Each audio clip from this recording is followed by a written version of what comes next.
7 India, सच दिखाने की हिम्मत।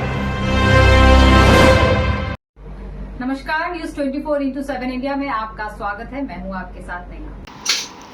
हरिहरन की जादुई आवाज से गूंज उठी भेड़ाघाट की संगमरमरी वादियां। 2 दिवसीय नर्मदा महोत्सव के समापन पर बिखरे कला और संस्कृति के रंग। संगमरमरी सौंदर्य के लिए दुनिया भर में प्रसिद्ध भेड़ाघाट में 2 दिवसीय नर्मदा महोत्सव के समापन पर लोक नृत्यों और गायन का श्रोताओं और कला रसिकों ने जमकर लुत्फ उठाया। शरद पूर्णिमा की चंद्रमा की दूधिया रोशनी से नहाई भेड़ाघाट की संगमरमरी वादियों का सौंदर्य भी आज प्रकृति प्रेमियों के लिए अद्भुत नजारा पेश कर रहा था। मां नर्मदा पूर्णाकारी चंद्रमा से संवाद करती हुई प्रतीत हो रही थी। नर्मदा महोत्सव के दूसरे दिन के सांस्कृतिक कार्यक्रमों का मुख्य आकर्षण प्रख्यात पार्श्व गायक पद्मश्री हरिहरन का गायन था। परंपरागत रूप से नर्मदा पूजन के बाद शुरू हुए दूसरे दिन के सांस्कृतिक कार्यक्रमों का आगाज संस्कृति कला केंद्र जबलपुर की ओर से सुश्री झील सिंह और उनके समूह के कलाकारों द्वारा नृत्य नाटिका प्रस्तुति से हुआ।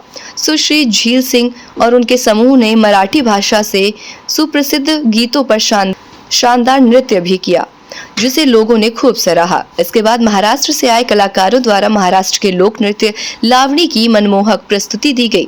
सांस्कृतिक कार्यक्रमों की अगली कड़ी में गायक पंडित मनीष शुक्ला ने संगीतमय गजल प्रस्तुत कर कला रसिकों की खूब वाहवाहियां लूटी।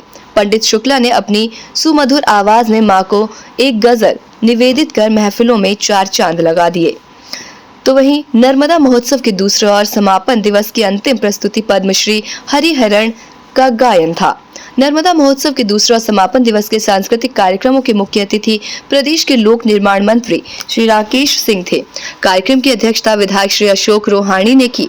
नगर निगम जबलपुर के महापौर श्री जगत बहादुर सिंह अन्नू, विधायक श्री लखन घनघोरिया, डॉक्टर अभिलाष पांडे, श्री संतोष वरकड़े और श्री नीरज सिंह, नगर निगम जबलपुर के अध्यक्ष श्री रिंकूज विज, श्री सुभाष तिवारी रानू, संभागायुक्त श्री अभय वर्मा, कलेक्टर श्री दीपक सक्सेना, भेड़ाघाट नगर परिषद के अध्यक्ष श्री चतुर सिंह और उपाध्यक्ष श्री जगदीश दाहिया विशिष्ट अतिथि के रूप में मौजूद थे।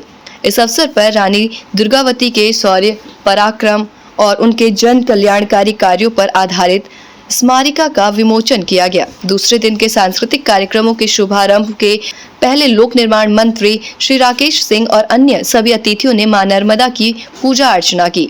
लोक निर्माण मंत्री श्री राकेश सिंह ने इस अवसर पर अपने संबोधन में कहा कि नर्मदा महोत्सव देश भर में अपनी अलग पहचान बना चुका है। आज यह महोत्सव इतनी ख्याति अर्जित कर चुका है कि देश का हर कलाकार इसमें अपनी प्रस्तुति देना चाहता है।